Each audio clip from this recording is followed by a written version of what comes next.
Now, this next footage comes from Kuala Lumpur around 2022, when a helicopter pilot recorded a massive triangular craft trying to hide behind the clouds above the city.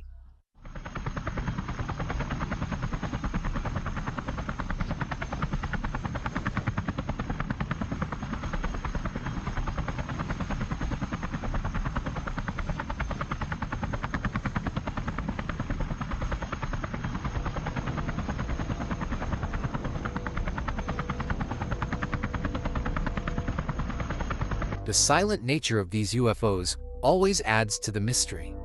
The pilot was lucky to capture something like this.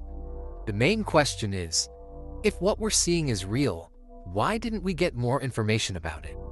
I've heard many people asking the same thing, and the common answer is that people won't believe it, even if it's 100% real. Those who record such things often don't have the courage to come forward, maybe because someone wants to suppress this kind of information. That's what many people speculate. If you think it's real or know more about it, share your thoughts in the comments. One night during a walk, a strange figure appeared in the sky.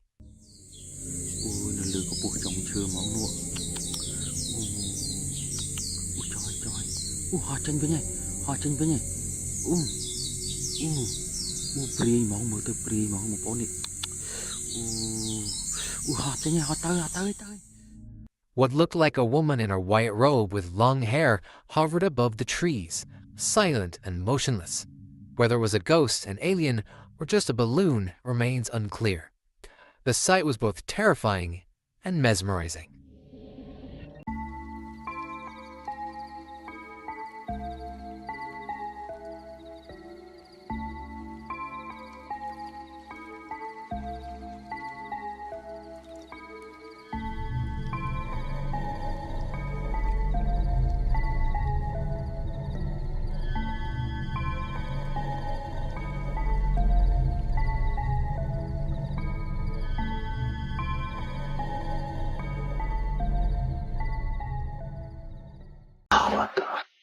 Holy, I just saw something.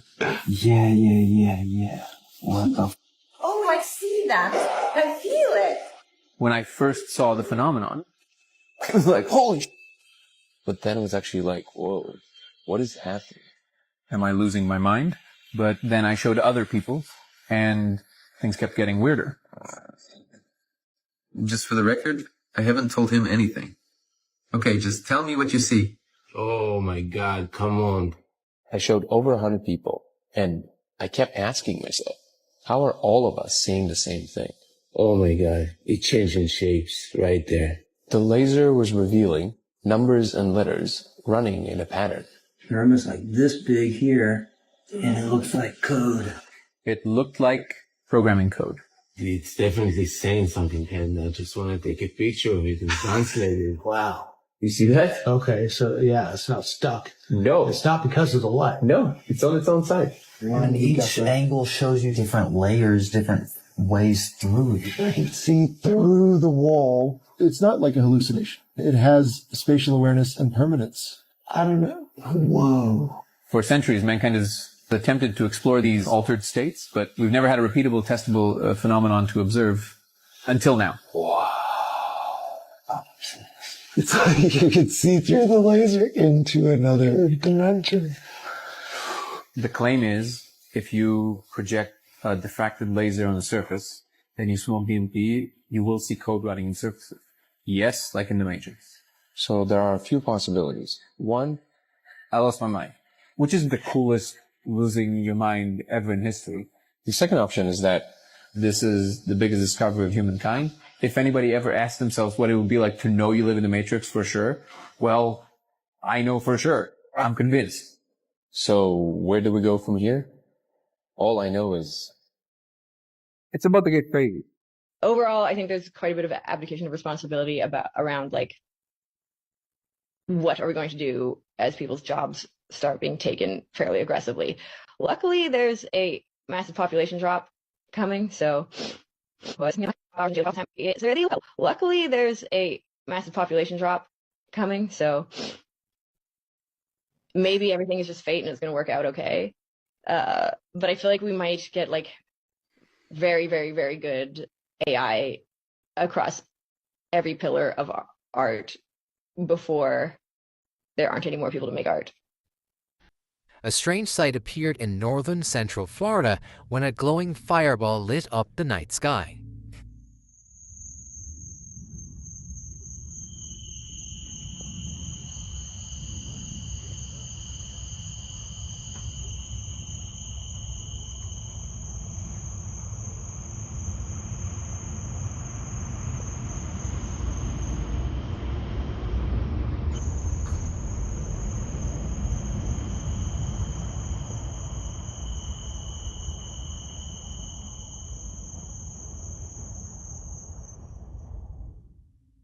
The object didn't travel in a straight line, but moved in a shifting, nonlinear path, changing shape as it went. Even more puzzling were the sudden round bursts of light that appeared nearby, looking almost like explosions. The event left witnesses baffled, unsure of what exactly they had just seen.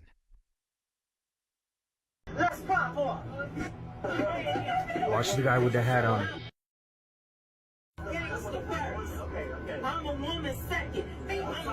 Where the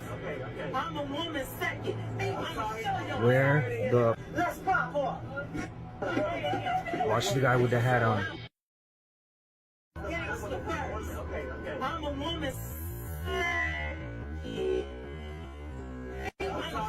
Where the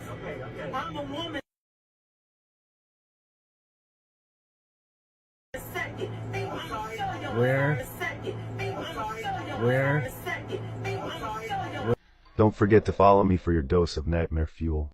This mysterious video was recorded by an unknown person at an unknown location. It shows a strange object moving quickly across the sky. Its shape and design don't resemble anything familiar. Many might call it a drone, but this one looks different. What do you think it could be? What if UFOs aren't actually flying through space, but actually entering our dimensional plane, right? So think of a higher dimensional object casting a shadow into our dimensional plane and casting something kind of like this that we can't physically comprehend. It's like the brain theory, right? A branch of string theory, our entire universe could be a three-dimensional brain. Floating in a higher dimensional space, other brains could exist parallel to ours, much like here, each a separate universe with different physical properties that sometimes overlap. Now we're going to step in towards the crop circles, okay? Not all crop circles are real, but there are some which are definitely strange, and most crop circles, the authentic ones, you can actually create three-dimensional objects or 4D objects from these shapes that are two-dimensional on our plane and create some very peculiar and interesting things. And a lot of these objects are actually blueprints and represent some stuff that we know about in quantum physics and beyond. And it really does make you scratch your head.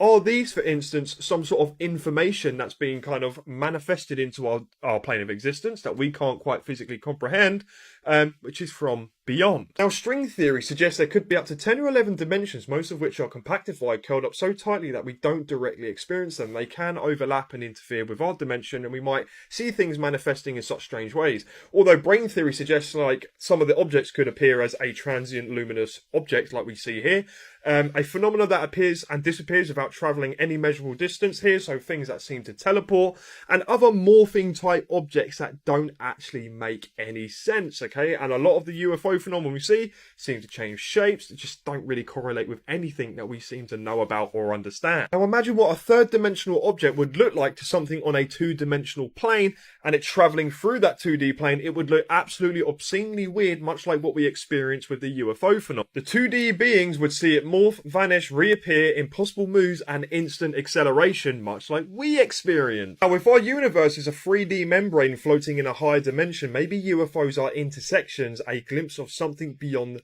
the physics itself, something far beyond what we can physically comprehend, bruh. A lot of these phenomena don't travel through space, they fold through reality. Maybe that's why they never land, because they were never really here in the first place, right? They're just kind of strange, transient existences that, you know, we kind of only catch a glimpse of one another ever so briefly. So maybe things on the other side of our dimensional plane see us in weird ways too. They kind of sit there and go, what the goddamn, man? I don't know. What do you guys think? You let me know down below. This video shows a tall gray alien walking slowly away. Yeah, I heard it.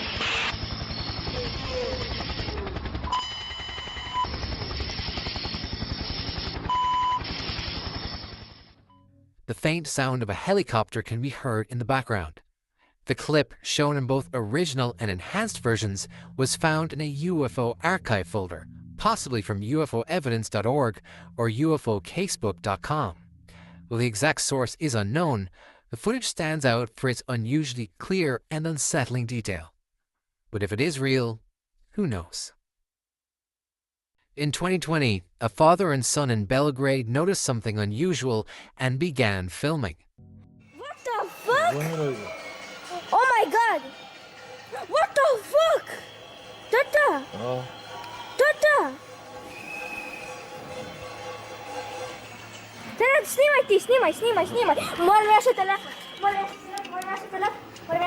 Gde sa? Eno ga. What the fuck, nestalo? Nesta? Eno ga, eto.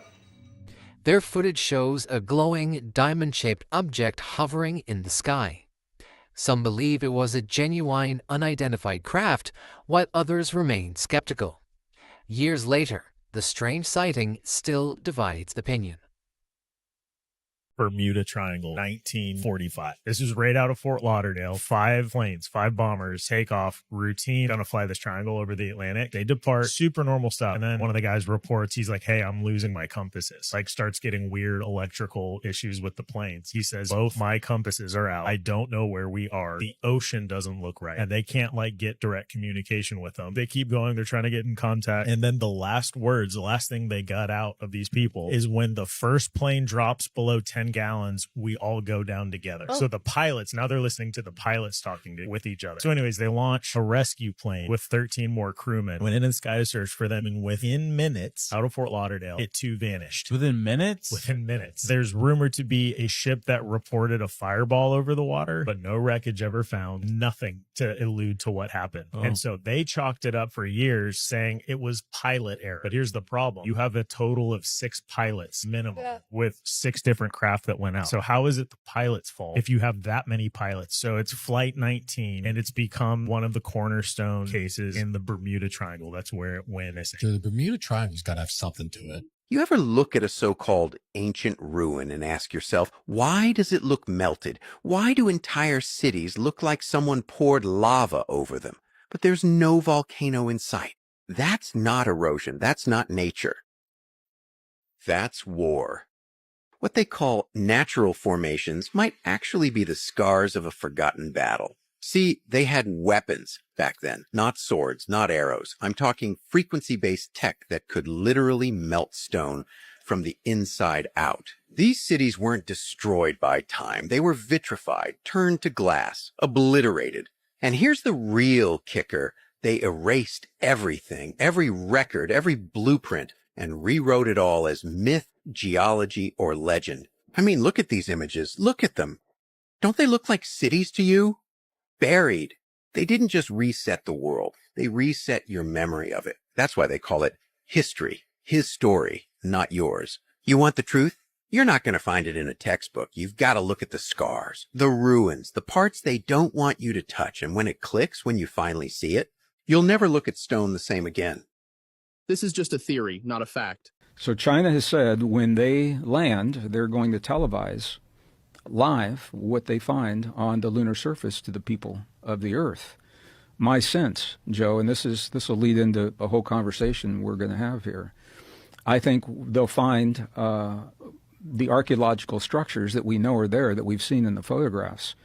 The inscriptions on those structures, we're going to be able to read, because there's a thinking that those structures are from ETs from another time, but the evidence suggests they're from us, from a time in our past, a cycle of civilization where we did great and beautiful things by working together until we destroyed one another through war, and that we're repeating that cycle. Again, So when they Isn't send, that like drawing a lot of conclusions? Isn't there other possibilities for what happened to them? well, this is where I'm going with this. When they see what's on those temple walls, they're going to see inscriptions in languages that we already recognize, and that will be the smoking gun, like cuneiform. Why do you think that? Because this is what the researchers who are working on these projects right now, and they're combining this with so many of what the ancient texts have always told us. And this is where, it gets into a really a kind of a sticky conversation, because it depends on how, people interpret these things. I'm excited for it for this reason. This is obviously no ordinary time in the history of our world, and they're pushing for war. We're on the verge of global war. What would it mean if we found on the surface, on the lunar surface, evidence of us, humans from another time, leaving a message in our own languages, cuneiform, Sanskrit, those kinds of things? It could be one of the most unifying factors right when we're on the precipice of war. I completely agree, but we have to make a lot of leaps.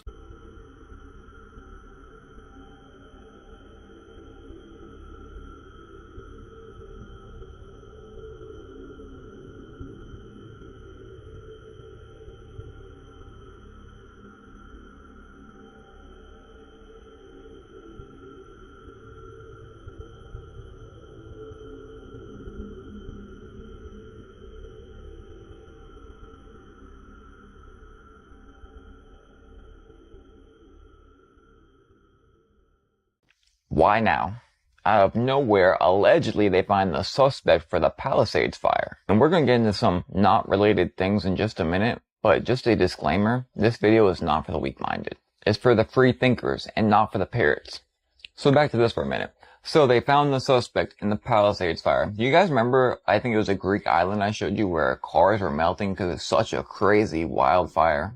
Completely unrelated from this, of course. Well, now they found the one guy who was the suspect. By the way, do you remember which buildings in particular, which houses were burning down, which ones weren't? I'm surprised it took that long to find the one guy. Here's a question. I hope you don't get mad at me for asking. With all the very weird information that's came out the last 48 hours, but specifically even the last 2 weeks, where are any of the pundits on the right talking about these new discoveries? It's extremely odd that it's not just the Ep stuff, right? Because that, if you even question that, all of a sudden you're liberal. But now this as well. Why is no one saying anything about all these weird things? You all know what's funny about the government shutdown and the left and right battle? Well, MTG comes out and says that, guess what? It's perfectly possible for the right to stop the government shutdown. And here we are like children fighting amongst each other. By the way, did you know Bondi actually came out and said that now she has never had those documents sitting on her desk? Never. I guess the interviews and the White House lawn interview was just a lie? At what point do we ask ourselves, are these people really being honest with us? Don't get mad at me. You'll see where we're going in just a second. So now at this point, we've had quite a lot of things released, right? Which portrays things a little bit differently. We go back to the story, which is obviously true, where the 30-06 was stopped right by the spine. It was a miracle. But hey, hold up. Let's ask this question. Why did Charlie Kirk's pastor come out and downright lie about his friend and about his stances and his opinions and put words in his mouth? Are we going to completely blow that off like it never happened? And don't worry, we're going to get into controlled ops and stages and all that stuff in just a minute. Should not that pastor be completely removed from power, from his authority for lying about the dead? We'll come back to the Charlie Kirk thing, but let's go back to the left-right debate. 90% of our conversation about race in the United States is designed to make Americans hate each other, to make them fearful of each other, to make them mad at each other, so that they won't know what their leaders are actually doing. Now let's get into a conversation about controlled opposition. I don't tell you this about myself to brag or say, oh, I'm so awesome, because it seems if I just give my background, people think I'm bragging. It's like that Secret Life of Pets movie, right? When you're talking about things in your personal life, people are going to think it's just a brag. I personally have been down the deepest rabbit hole you can imagine ever since 2011. 2011. 99% of you guys now watching this video would call me crazy for the things I was saying in 2011. There's no harm in being new to all this information. That's totally fine. But it seems like the people with the least experience, the least skin in the game, those are the ones that think they know more than anybody else. I started at 17, 18 years old when you can find all information on YT. Believe it or not, it wasn't like it is now. And I tell you that to tell you this. A lot of us were in the game before you got paid for it. We were in the game when you got made fun of for it. So believe me when I tell you, I used to have the same opinions. Every single person's evil. They all signed a contract with the devil. They're all on the same team and nothing could ever change that ever. Y'all understand how many people have been straight up tooken out for the words that they were saying? JFK, he grew up with power, with money, connections, and still he turned. On this channel, I don't tell y'all what to believe. I give you the information and trust you to make the best decision for yourself based on everything we have available. This isn't a channel for parrots. It's a channel for free thinkers. There's a lot that goes on behind the scenes. It doesn't matter how you grow up. It doesn't matter your decisions last year. Just as you get saved and are a new creation in Christ, people can change. Now, when we go calling every single person that existed controlled up just because they platform, we're basically saying that, God, you're going to keep no one safe. People change, and we've seen many people lose their life over it. Again, I'm not telling you what to believe, but is it possible maybe some people that are in the public mainstream view right now are possibly changing their minds? The way it works in the industry is you have three things. You have people that are willingly slaves to the devil, servants to the devil. Then you have people who are slaves to the devil through mail that's a certain color. And then you have people who grew up in the industry and they see things and they have a heart posture change and they're like, I am not down with this no more. Or maybe big events happen and it just lights a fire in their brain. They say, I have to say something about this. We cannot peer into the heart and see true intentions. Only God can do that. And this whole stage, it's very well a possibility. But the problem is it's far more complex than just selling your soul to the devil. I have now lost count of how many people were imprisoned or disappeared by words that they were saying. We really need to humble ourselves and say, you know what? Maybe we don't have all the answers. Maybe we don't understand exactly what's going on because we're not in these closed off room meetings. And get to this in 1 minute. There's been many people who were labeled controlled until they disappeared. And all of a sudden, they were for us. They were for us. Why not have the benefit of the doubt? Why not just don't believe people at things they say, but at least view the information? Can we just view the information? And if the information turns out to be true, can we change our mind based on the information provided to us? Because that's something most people can't do. Speaking of the left and right, how come there have been no corrupt arrest?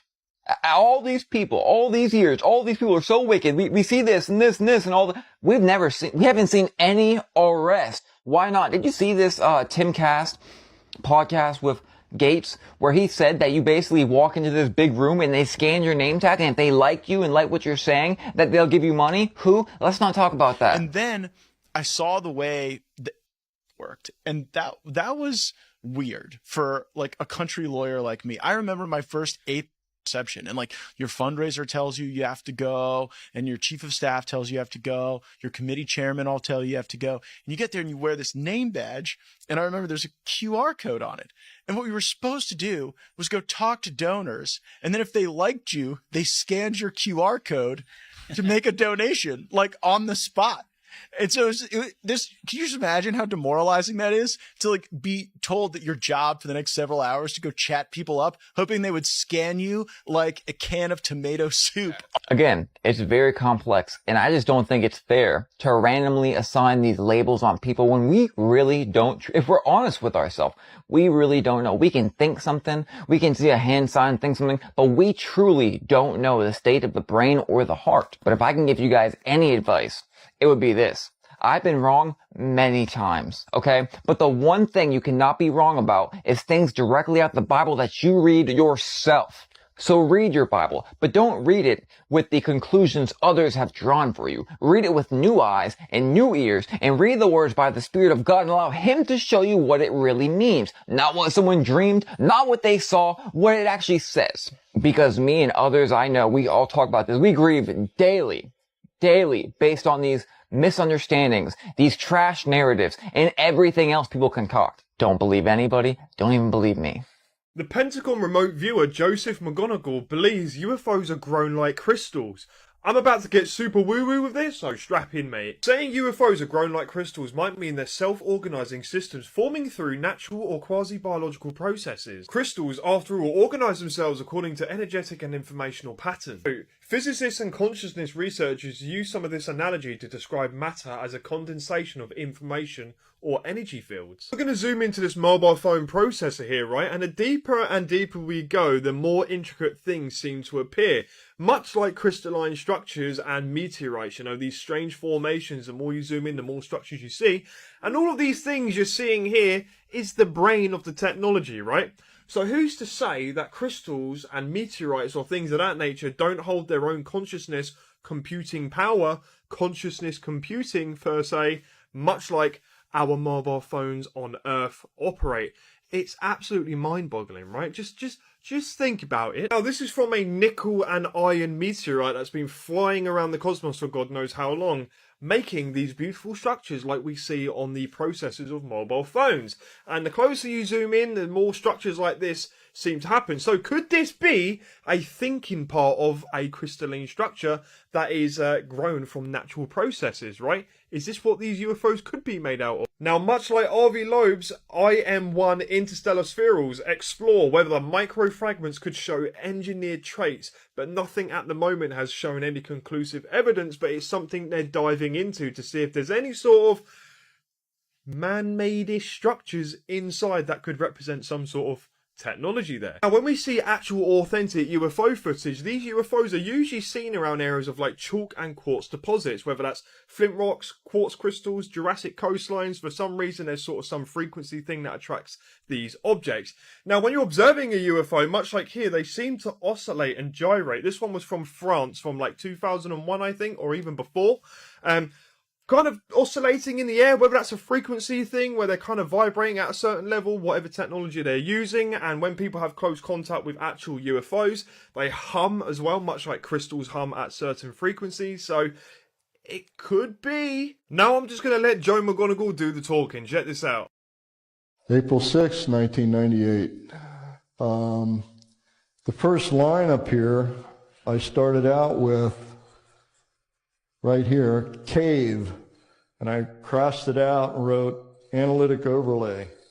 I actually thought I was drawing a picture of a cave originally. It was so big. This is the image of a human being, to give you an idea of scale. I think the lower portion is drive. That's all drive unit. And it's some kind of vehicle. I'm getting I always say a taste of these metals. It's approximate size.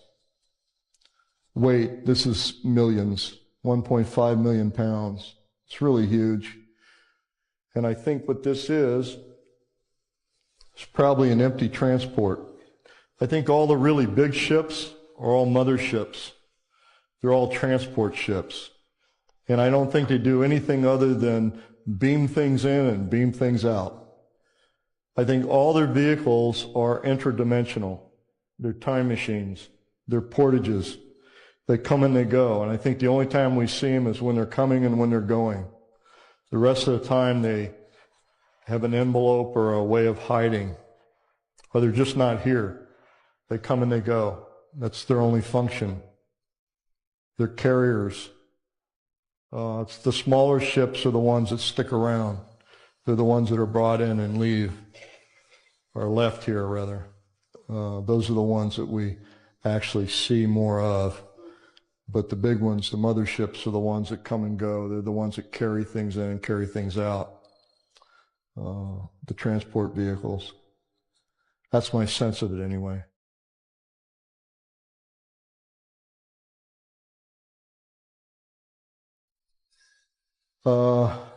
This one's a little hard to see.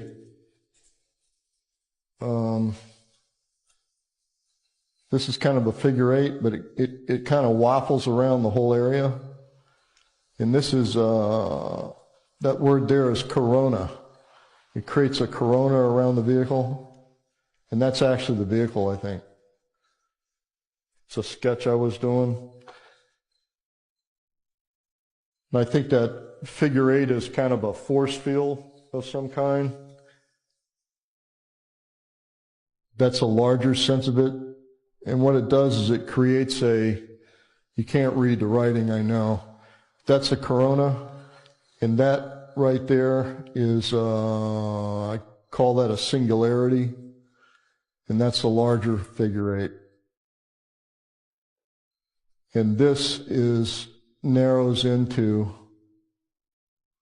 the way it bends or twists space-time in some way.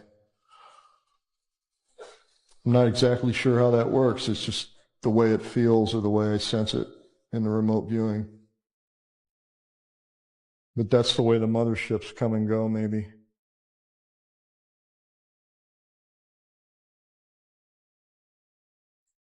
I think they have two different kinds of drive. The star-to-star is the mothership, and the planetary is the smaller ships. They have the anti-gravity drives. Or better than anti-gravity, I think it's they negate inertia, would be a better way to say it. By negating inertia, what that means is it's better than anti-gravity. When you negate inertia, all you have to do is flick your little finger, and you just keep moving the opposite direction till you flick your little finger in the other direction. So it takes no energy at all to do miraculous things. If you have no inertia in your body, you can basically lean in one direction, and you just keep moving in the direction you lean until you lean the opposite direction. It's a better mode of mobility. This is how a drive works, I think. I don't understand it. I just write it down. This is a negative side, positive side. There's some kind of turbine force that runs this way. This is a liquid metal in here, but the liquid metal is made up of something I call neutral liquid nanometal, for lack of a different word. And they're individual little fragments so small you can't see them, but they're almost can't see them. They're individually designed to create a field. And there's a centrifuge force that pushes them to the outside of the field in some way. Maybe that's meaningful to somebody. Like I say, I just produce the data. I don't worry about how it works. Maybe that's meaningful to somebody. Somebody will get the tape and go, oh yeah, that helps. I don't know. Maybe it's a way of producing the corona or something.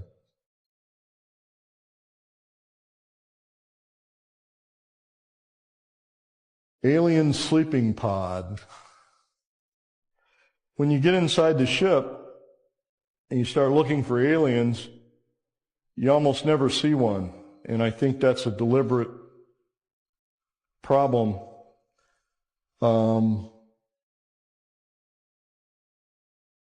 I think they know when you're looking at them or trying to look at them. The interesting thing about an alien sleeping pod is that I'm not sure if it's used for sleep. I'm not sure if that's what it is. My sense of it is it might be a rejuvenation pod or a sleeping pod or a hideout. I don't know what it is. But I do know that that's what they wear. That's a suit of some kind, a skin of some kind, an environmental unit of some kind when they're not in that pod.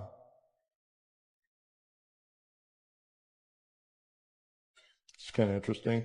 The only other part of an alien I've ever seen is their hand on a control. It looks very much like our hand, the difference being it's long and it's thin, and it has very ugly nails. Very pointed, very narrow.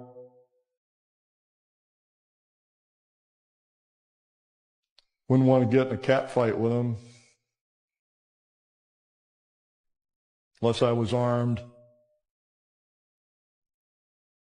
But they're very gentle with them. That's my sense. I've never seen a whole alien outside of a suit.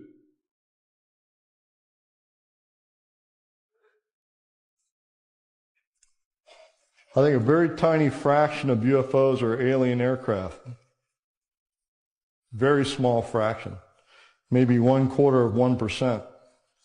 I think the vast majority of UFOs are home-built. The reason I say that is because of all the damage they do. I think the actual alien craft are detuned to our time-space. So they don't do a lot of damage to our time-space. Except when they actually make contact with it, which is very rare. I think they're only visible when they're morphing in and out of our time-space. They deliberately avoid us otherwise. I think they make contact individually. They have a sense of who's open to contact and who isn't. And it's not who's open in a sense of who will really want to talk to them, but who's open in the sense of who's not going to run off and get something and whack them to death. Or who's not going to get ugly, or who's not going to have a coronary when they actually see one. Or who isn't going to turn them into see what I got, or turn them into a mystical being or whatever. I think the larger ships are transports only.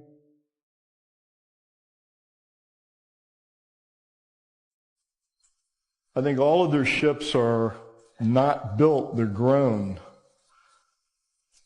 I think they're actually grown like crystals. I got a lot of remote viewing data on the ship's construction, but it's impossible to display. You can't draw it. It's even difficult to talk about. The ships communicate with the occupants. It's almost like organic or chemical in some way, neurological in some way. They actually grow the ship on a molecule-to-molecule basis. They're so light and intricately strong, like the structure of a bone would be. Everything on board the ship is intricately tied to their space-time. In other words, when they're here, it's still tied to their space-time, not ours. So it's very difficult for us to relate to it and them to relate to us in a space-time sense. And everything on board is mentally tied to their ship and to each other. So they know more about what's going on within their ship and within each other. So they're very sensitive to when they've been invaded by another entity. We've never seen an alien that is not wearing a suit. So when you see the guys with the funny eyes and a little slit for the nose and a little slit for the mouth, that's a suit. That's an environmental suit. You're not seeing the alien. And the reason why you're not seeing the alien is because they're probably butt ugly.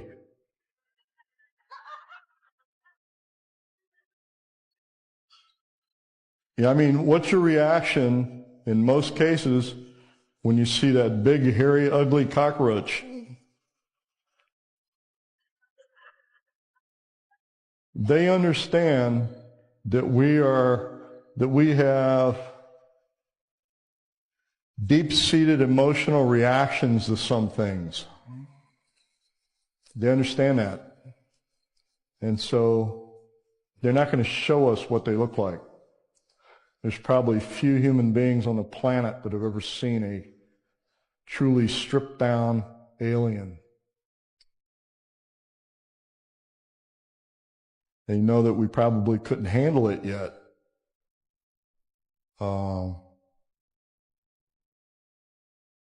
And it's probably why we won't have a full species-to-species contact for a long time, because they see what we do when we react to other humans of different color or different culture or different religion. I mean, they watch our TV. I mean, it's sad, but it's true. So we see aliens in suits. And that's why they make contact with us as individuals, in the hopes that maybe they can alter what's going on.